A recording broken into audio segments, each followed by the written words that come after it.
Pues muy buenas tardes, bienvenidos una vez más principalmente a esta segunda temporada de Sintoniza. Y para comenzar ahora no es para cerrar con broche de oro, es para comenzar con broche de oro. Tenemos a una invitada que ha sido de las favoritas al parecer dentro de las reproducciones, comentarios y demás, la psicóloga Tina Quesada. Bienvenida, Tina. Muchas gracias, aquí de nuevo acompañándolos. Y sí, gracias por abrir el programa también, ¿no? Hoy Tina nos trae un tema bastante interesante que es estructura y roles familiares, ¿no? Hablando pues lo habíamos comentado ya en programas anteriores, igual ahorita le vamos a pedir que se presente otra vez, pero el tema de la psicoterapia infantil y pues todo lo que refiere a los niños y ello incluye la familia, claro está, ¿no?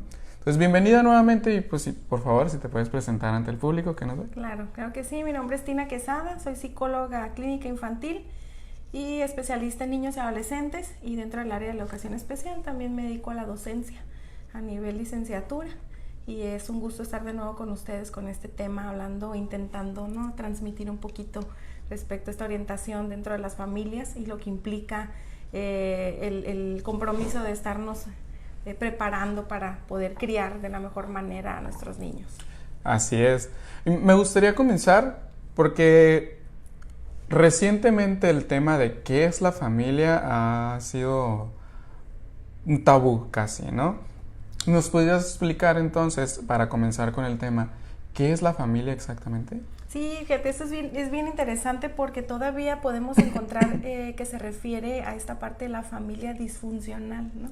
La familia disfuncional es aquella que todavía socialmente es descrita como aquella en donde padre y madre han decidido romper la relación de pareja y sale uno de los miembros de la familia, entonces ya se describe o se define como disfuncional, y sabemos que no es así, como su nombre lo indica, o el concepto en este punto es familia, son los miembros consanguíneos que conviven en un espacio y independientemente de la estructura. En este punto hay familias diferentes ahora, ¿no? Hay diferentes estructuras, diferentes composiciones. Sin embargo, el hecho de que un miembro de la familia, ponemos, no sé, la cabeza de la familia, padre o madre, sale del sistema, no necesariamente va a ser una familia disfuncional. Disfuncional, ¿qué es? Puede estar madre, padre dentro de la misma estructura y ser disfuncionales porque la dinámica o la estructura en realidad no le genera una adaptación adecuada a cada uno de los miembros, ¿no? Entonces desde ahí partimos con una malconcepción del término, ¿no? Porque como lo dices, disfuncional todo aquello que no es lo normal, vamos a poner entre comillas, ¿no? La típica idea de lo que es la familia. Muy bien. Entonces comenzando con esto, ¿a qué se refiere tal cual estructura familiar? Aquí vamos a empezar y con la introducción de lo que representa la familia, ¿no? La estructura familiar es poder nosotros tener claro cuál es nuestro rol en relación a este sistema familiar. Esa estructura es poder tener todas las piezas ordenadas y que cada uno de los miembros pueda ejercer su función o su rol de la mejor manera posible. En este caso, en la interacción nos encontramos con muchas cosas que de repente no sabemos cómo terminó el hijo dándole órdenes al padre, ¿no? O el hijo pequeño dominando todo el sistema familiar, porque es el hijo pequeño que hay una diferencia de edad de, no sé, 10 años y de repente nace el pequeñito y es el que domina o controla el sistema familiar. Entonces la estructura prácticamente es el poder nosotros tener claro que yo como mamá tengo un rol, y tengo un rol, en este caso puede ser un rol como yo ser individual, como una persona, una mujer, tengo un rol como pareja en el caso de que haya una pareja integrada al sistema, y un rol como madre. Y los hijos dentro del sistema de la familia pues también tienen que tener claro cuál es su rol, y hay muchas acciones dentro del día a día o de la parte cotidiana en donde nosotros nos damos cuenta que esta familia no tiene claro cuál es la función que le corresponde. Muy bien. Hablando de esta estructura, ¿qué tan adecuado, mejor dicho, es hablar de jerarquías en la familia? Siempre, o sea, siempre. Hablando de estructura, entonces, efectivamente y muy acertadamente, como mencionas, hay jerarquías. Un ejemplo que comúnmente suelo mencionar es cuando nos llega a consulta un padre que dice, es que peleo con mi hijo. Entonces, ¿qué me dice esto? Si yo creo, estoy segura que estoy peleando con mi hijo, entonces esto implica que mi hijo o está en mi escalón de padre o yo me he bajado al escalón de hijo para estar peleando. Yo no puedo pelear con mi hijo, puedo discutir ciertos temas con mi hijo, que es diferente, pero no voy a estar peleando. Entonces a eso nos referimos con la estructura. Si yo tengo claro que la mamá está en el nivel o en el escaloncito de arriba, entonces necesito tener claro qué funciona y hasta dónde puedo limitar esta parte para no terminar siendo dentro del sistema un hijo más o un miembro más de la familia, ya sea que los hijos suban al escalón, por así mencionarlo, o que nosotros como papás, por este temor, miedo o incapacidad de tener las herramientas de crianza, nos hacemos amigos de nuestros hijos, ¿no? Y bajamos al escalón. Y a veces esto es tan grave que, como te decía, más que bajarme al escalón del hijo, yo posiciono a mi hijo o a mi hija en un escalón que no le corresponde, o en un sistema que no le corresponde. Y eso es algo bastante común, ¿no? Te iba a preguntar, y lo que bueno que lo mencionaste, de estos papás que se hacen amigos de los hijos, ¿no? Pero que literal lo dicen, yo soy amigo de mi hijo, o el extremo todavía de mi hijo es mi mejor amigo, o al revés, mi papá es mi mejor amigo. ¿Qué implicaciones trae para la familia tal cual el que existan estas relaciones de amistad, digamos? Sí, mira, a veces el juego de palabras implícitamente dicen muchas cosas. No es lo mismo yo ser amiga de mi hija o amiga de mi hijo que tener una relación amistosa con mi hijo. ¿Ok? Es la calidad de la relación. Pero si yo, vuelvo a la cuestión, yo no tengo claro mi rol de autoridad, también ese es otro término que se malutiliza, porque al hablar de que tenemos un rol de autoridad como padres, no es un sistema de disciplina autoritario. No es yo mando porque yo lo digo, es simplemente tener claro que hay ciertas decisiones que a mí me corresponden tomar como padre y que muchas veces no le voy a pedir parecer a mi hijo. Hay papás que les piden permiso a sus hijos, ¿no? Para tomar decisiones. Y es que él no quiso quedarse en esa escuela. Y no hay razones a lo mejor, pero no quiso, que porque dice que está muy lejos y se levanta muy temprano, por ejemplo. Entonces el papá va y lo cambia de escuela. Entonces en este sentido es el hecho de poder nosotros darnos cuenta que cuando somos amigos de nuestros hijos, pues rompemos esta relación de padre-hijo. ¿Qué es lo que sucede?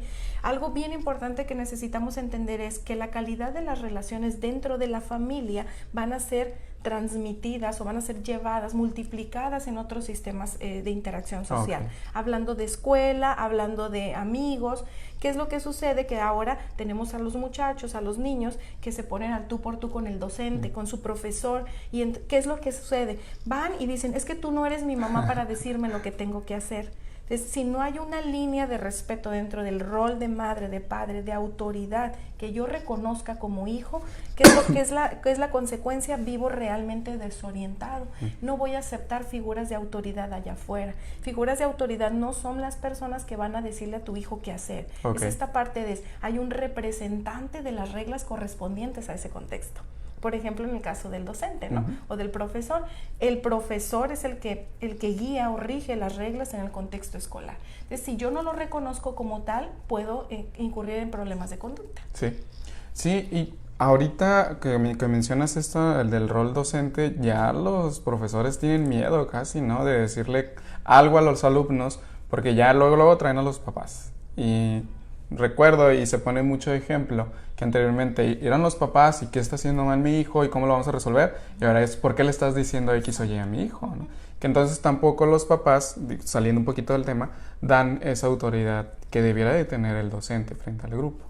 Claro. Y regresando a la cuestión de la estructura que me preguntabas al inicio, vamos a poner como los lineamientos básicos. Empezamos por la ubicación dentro del ambiente o de la casa específicamente. Si nosotros, hay muchos papás que dicen, bueno, es que nosotros tenemos una casa pequeña que solamente tiene 2 recámaras. Somos padre, madre o pareja y tenemos 3 hijos. Entonces de repente termina el hijo adolescente durmiendo en la otra recámara, el otro hijo en la sala y el pequeñito con nosotros. Desde ahí entonces este rol o este sistema ya se encuentra alterado. Cada miembro de la familia necesitará tener su propio espacio independientemente de que sea una recámara. Entonces yo les digo a los papás, ok, vamos a suponer que solamente tienes una recámara. En esa recámara duerme la pareja. Si tú tienes a tus hijos dentro del espacio, vamos a ponerle sala, tú vas a tenerle aquí un espacio a tu hijo, el sillón grande es para ti, el sillón pequeño para ti, a ti te pongo un tenderete aquí en la esquina, ¿no?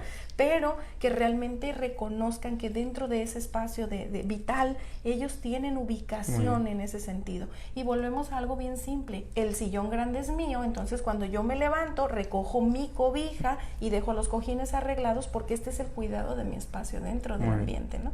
Y qué difícil que se llegue a comprender de esta forma como lo comentas, ¿no? Creo que ya mezclamos el tema, pero igual para nada más definir correctamente qué es el rol, qué es un rol dentro de una estructura familiar. Claro, son las funciones correspondientes a padre, madre e hijos. Es bien complicado definirlo porque también entraría la parte cultural, sí, ¿no? En la cultura mexicana vivimos como familias muéganos ahí que le llaman, que todo eso es una revolvedera. También influye el punto de que hay familia extendida viviendo en el misma casa de habitación, entonces ya no se sabe quién educa a los hijos. Entonces en esta parte voy a poner un ejemplo muy común o muy frecuente. Está el hijo menor haciendo algo inadecuado, llevando a cabo una conducta inadecuada en la casa y sale el mayor a decir, ¿no? A querer educarlo y decir, no estés haciendo eso, te voy a regañar o te voy a castigar en la televisión. Entonces es ahí donde la mamá cómodamente se queda callada, pues porque el hijo mayor está tratando de apoyar la educación del hijo, y es ahí donde entramos. Probablemente no ahí directamente, ¿por qué? Porque entonces estaríamos formando ahí un conflicto, pero tomo a mi hijo mayor, hablo con él y le digo, la crianza de tu hermano no te corresponde, te agradezco la intención, pero no te corresponde. Si quieres participar, entonces si ves que está haciendo algo inadecuado, vienes y me lo dices a mí y yo voy a tomar control. Pero entonces, ¿qué pasa? Ahí el hijo se cree con el derecho de ser mayor y querer educar al hijo menor y así empiezan, ¿no? Entonces, en esta cuestión también, otro de los casos muy frecuentes es cuando el padre o la madre toma al hijo de apoyo emocional, ¿no? Y entonces mezcla esta cuestión, es que tu padre, generalmente es la mamá, es que tu papá, cuántas veces le he dicho, ya ves, y el hijo está escuchando situaciones que no debería de escuchar. Que corresponden a la pareja. Exactamente. Ahí es bien interesante porque entonces la esposa está hablando del esposo en la función del rol de esposo, pero le dice tu padre, entonces ya está mezclando dos roles, y el hijo termina viendo al padre como una persona que no está cumpliendo con un rol de esposo. Y si nosotros le preguntamos al hijo, ¿tú consideras que tu padre es buen esposo? No, mi papá es un mal esposo. ¿Cómo puedes saber eso si tú eres su hijo, no eres su esposa? Es como una mezcla que vamos permitiendo, no necesariamente va a ser consciente, no es como yo elijo estar cómoda porque sé que mi hijo mayor va a educar a sus hermanos, a veces sí, es diferente, por ejemplo, el hecho de que las madres que tengan que salir a trabajar, se apoyan del hijo mayor, pero sí hay que dejar claro que no es responsabilidad de ellos, ¿no? Agradezco tu apoyo, pero no es tu responsabilidad. Muy bien. Hace un ratito me reía porque yo fui ese hermano, ¿no? Yo soy el hermano, yo soy el hermano mayor. Sí, mis hermanos nos llevamos casi 8 y 9 años. Entonces, así como comentas, ¿no? Mis papás, pues eran papás que trabajaban y pues yo los cuidaba. Salía yo de la escuela y me tocaba cuidarlos, ¿no? Y entonces era esto, de regañar, de decir, no esto, no lo otro. Porque en ese tiempo, digamos que yo era la autoridad. Entonces, cuando suceden estos casos, entonces lo indicado sería que los papás se acerquen al hijo mayor y dijeran, así como lo comentas, ¿no? Gracias por apoyar, mas no es tu responsabilidad. Claro. ¿Sí? Pero de cierta forma también quitar esa autoridad, entre comillas, de no es que los tengas que regañar, sino nada más apoyarme en ellos. Exacto, porque también no podemos convertir a nuestros hijos en personas indiferentes ante situaciones familiares evidentes, ¿no?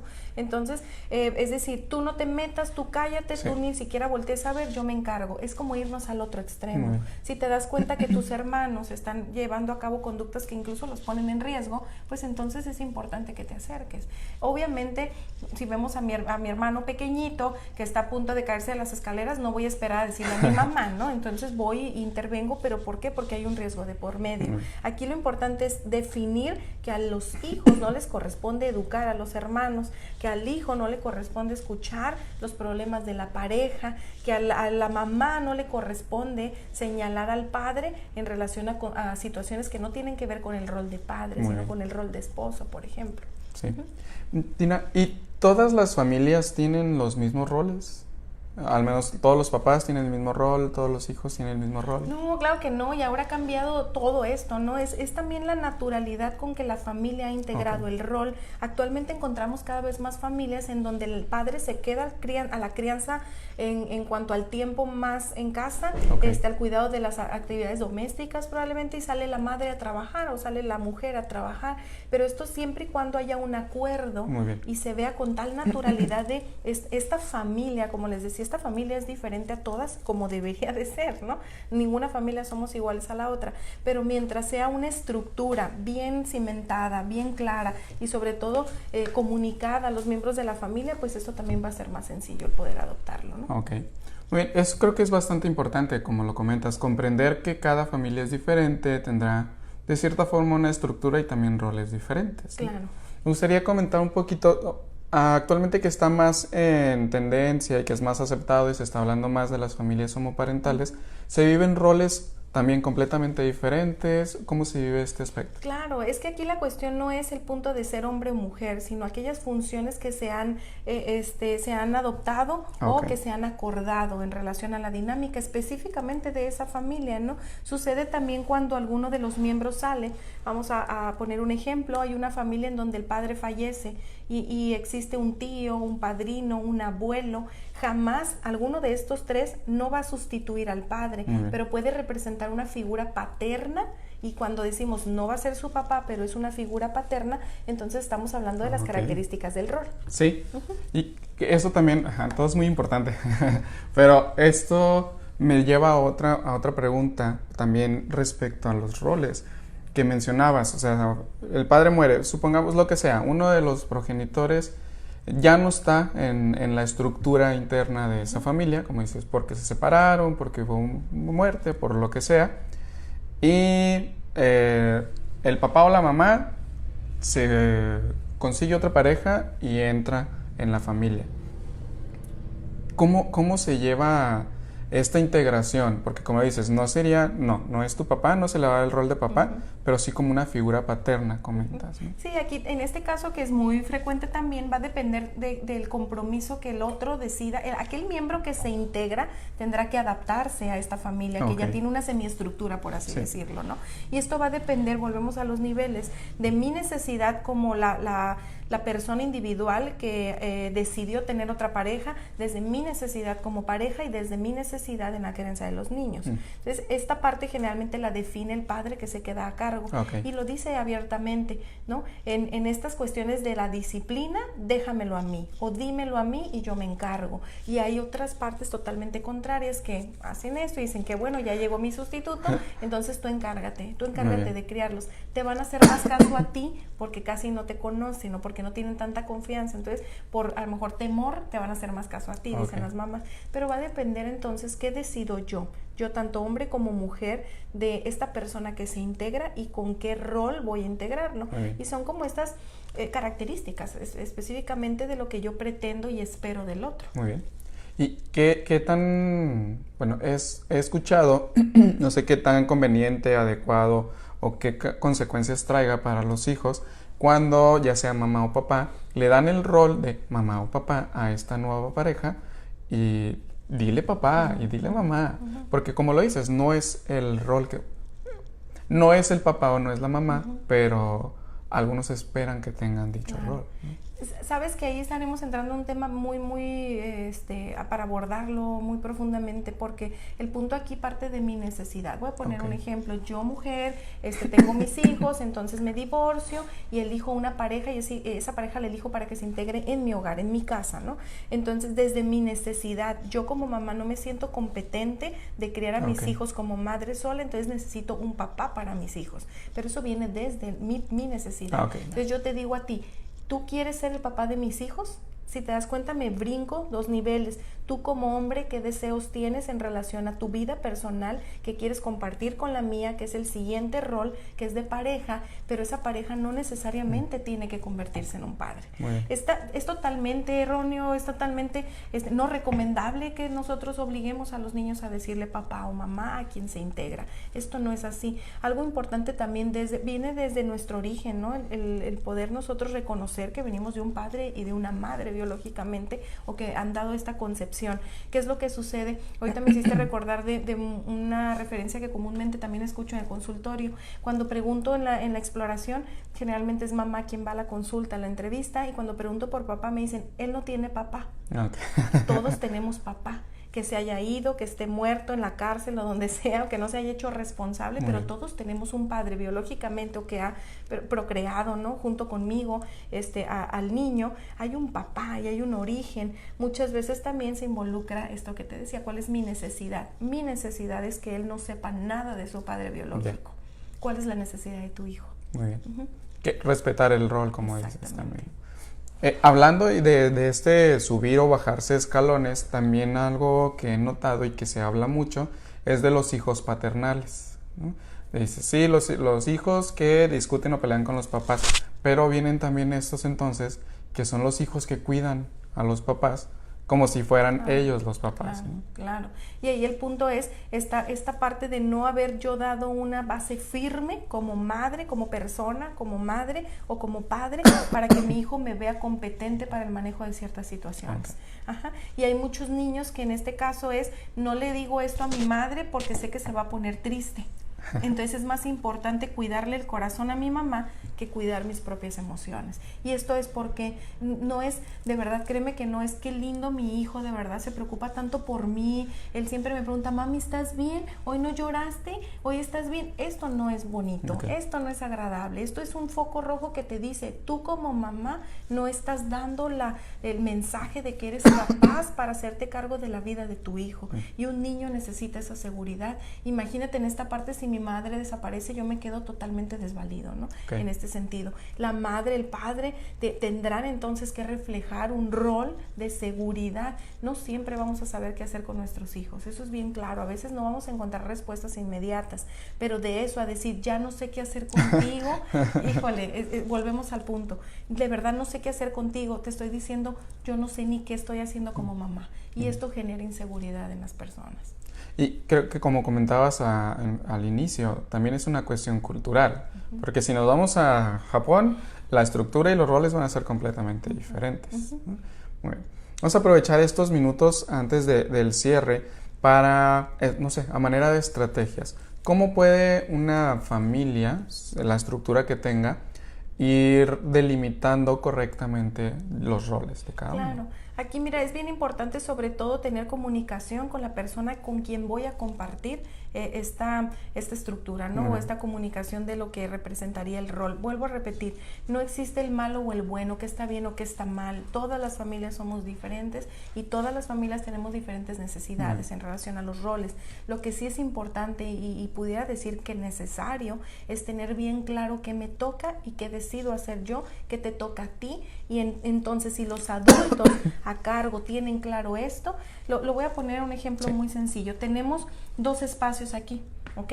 Entonces, si tú te levantas como papá y no estás cubriendo tu rol, cualquier hijo puede venir a sentarse en su silla, ¿no? Entonces, si tú estás en tu posición, si tú estás en el lugar que tú has decidido adoptar de estas características de tu rol paterno o materno, ningún hijo va a intentar ser padre o madre porque ese lugar está ocupado. Muy bien. Está ocupado por quienes deberían de estar ocupados.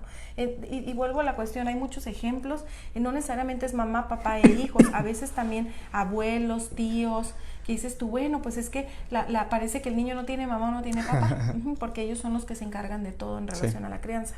Es importante entonces tener bien claro, primeramente, aquellos adultos que van a estar a cargo de la guía, de la crianza y el desarrollo emocional de estos niños, tener claro hacia dónde los quieren dirigir.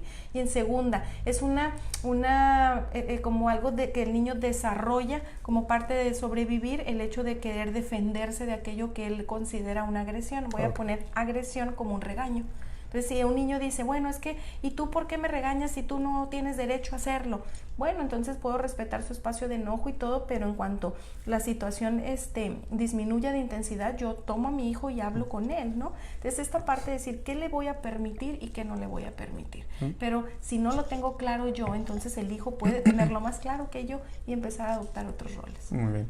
Y hablando de no tener claro, como comentabas en el ejemplo, ¿no? Saber cuál es tu rol como padre o madre y no brincarte estos escalones y querer contarle tus problemas de pareja al hijo mayor, que suele ser más común, o con quien más relación cercana tienes, ni tampoco el tratar de ser amigos cercanos de los hijos, ¿no? A veces llega a un nivel tan inimaginable que a veces el hijo le dice, necesito un consejo, ¿tú qué harías? O dime qué hago. Okay. O sea, ¿me separo o no me separo de tu padre? Es que tú te has dado cuenta, ¿verdad, hijo, lo que ha pasado? Digo que últimamente tú dime qué hago. Híjole, imagínate la responsabilidad tan grande, ¿no? O sea, de una decisión de un adulto, el poder tomar al hijo y ponerlo dentro del mismo conflicto en donde las consecuencias y el resultado de la decisión la vamos a compartir. Yo como adulto, como mujer, la voy a compartir contigo. Si salen bien las cosas, nos aplaudimos. Si salen mal, pues nos culpamos. Sí, porque fue responsabilidad de los dos, ¿no? Exacto. Híjoles, pues como decías, es un tema que sí podemos profundizar bastante porque como que cada ejemplo es un tema diferente, sí, ¿no? Sí. Casi. Pero qué importancia tiene esto que comentas, creo, a manera de resumen, el comprender que cada familia tiene una estructura diferente, roles diferentes y esto que con lo que iniciaste, funcional o disfuncional, creo que es algo bastante importante, ¿no? Porque ahorita ya cualquiera dice es una familia disfuncional. Claro. Por mayor poniendo etiquetas de disfuncional porque los papás están separados, porque por lo que sea, pero ya la etiqueta de disfuncional, ¿no? Exacto. Muy bien. Pues creo que sí es un tema bastante importante en general, esto de los roles y más con todos los cambios que se viven actualmente, ¿no? De forma de cultura también. Las generaciones nuevas, pues ahí también están haciendo bastantes cambios en estos conceptos en específico y pues tú como terapeuta infantil y de familia también lo comprenderás mejor que nadie, ¿no? ¿Cómo te ha afectado a manera de cierre? Bueno, no cómo te ha afectado, sino cómo se ha reflejado en tu trabajo todos estos cambios generacionales. Claro, mira, nosotros como profesionistas también, profesionales dentro de la salud mental, necesitamos estar bien enterados de estos cambios a nivel social, ¿no? Si nosotros no vamos comprendiendo también los cambios que van sufriendo las nuevas generaciones, difícilmente pudiéramos orientar. Creo que hemos llegado ya a un punto en donde estas concepciones tradicionales se han ido rompiendo poco a poquito y decíamos, bueno, la familia tradicional ya no es mamá, papá, el hijo varón mayor, la hija y el perro ladrando todos tomados de la mano, sí. ¿No? Ya no es así, ya sabemos y entendemos que una familia es esto que nosotros hemos construido. Tu familia es diferente, mi familia es diferente. Entonces, esta parte de poder o intentar transmitir que tu familia puede ser totalmente funcional, sea mamá con el hijo, abuelo, tío, padre y 3 hijos, esto es bien importante. El no estigmatizarnos y nosotros mismos desvalorizarnos socialmente porque nuestra familia no tiene una estructura tradicional. Desde ahí yo creo que partimos. Y recordemos y retomando lo que mencionas, funcional o disfuncional tiene que ver en cómo esta familia se encuentra. Esta familia es feliz en este sentido, ¿no? Le funciona en la estructura y el sistema que está llevando. Y el reflejo de lo que son nuestros hijos en otros contextos sociales es totalmente inmediato a lo que hemos estado haciendo dentro de casa. Muy bien. Y lo mencionaste muy... Ay, se me fue el rollo, ¿no? Pero sí, todos los cambios que implican las nuevas familias. Creo que ya no hay el modelo de familia, como dijiste, tradicional. Yo creo que ya no existe una familia tradicional, claro. ¿No? Entonces, qué bueno que comentes y desde la parte profesional justamente que es, pues familia es familia y hasta cierto punto van a funcionar de la misma forma en la base al menos, ¿no? Toda familia debe contener una estructura, sea la que sea. Todo miembro de la familia debe de tener un rol a cumplir, un papel a desempeñar, como mencionabas, y delimitarlos y comprenderlos será un punto vital entonces. Claro que sí. Pues muchas gracias, Tina. Vamos a leer los comentarios que nos mandaron. Dice Me gustaría saber su opinión, dice Daniela Espinosa, sobre las familias donde los abuelos, por distintos motivos, terminan siendo los cuidadores principales de los nietos, haciendo todas las tareas que se supondrían son de los padres. Ok, fíjate qué interesante lo tomas, Daniela, ¿verdad? Sí. Dice, aquellas actividades o acciones que se suponen deben de ser de los padres. Esto también ha cambiado mucho. Desde que tenemos la inserción de la madre a la actividad laboral, son los abuelos quienes se hacen cargo, decía del cuidado, aquella satisfacción o gratificación de las necesidades básicas, pero podemos tener una crianza compartida. Igual, vuelvo al punto, yo no puedo decir que el que los abuelos estén involucrados en la crianza de los menores sea bueno o sea malo, mientras también los abuelos tengan claro que no podemos desmeritar la función de la madre, no porque tenga menos horas con los hijos.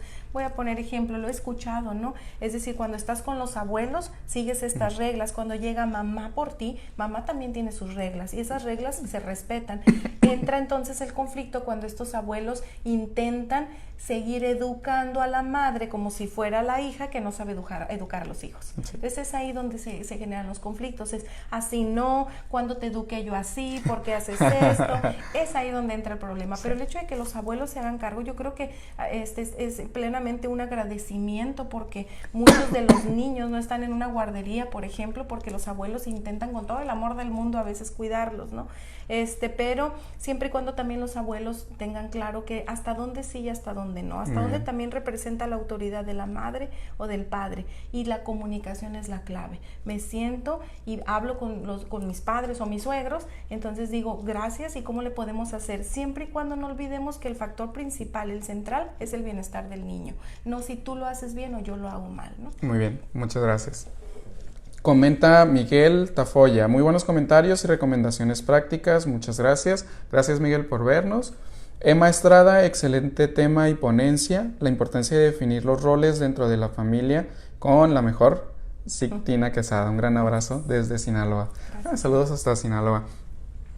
Pues muchas gracias nuevamente, Tina. ¿Algunas palabras finales que te gustaría dedicar al público que nos vio? Sí, claro, siempre digo lo mismo, ¿no? En este sentido, los niños son el reflejo de los papás y lo hemos dicho muchas veces, pero también el niño tiene su propia personalidad y hay que darle libertad para que la forme. La libertad no entra en permitir a que hagan lo que ellos quieran o dejarlo ser, siempre y cuando la estructura, las reglas y los límites estén claramente establecidos, puede ser un niño totalmente feliz y libre, pero respetando también las reglas básicas de convivencia.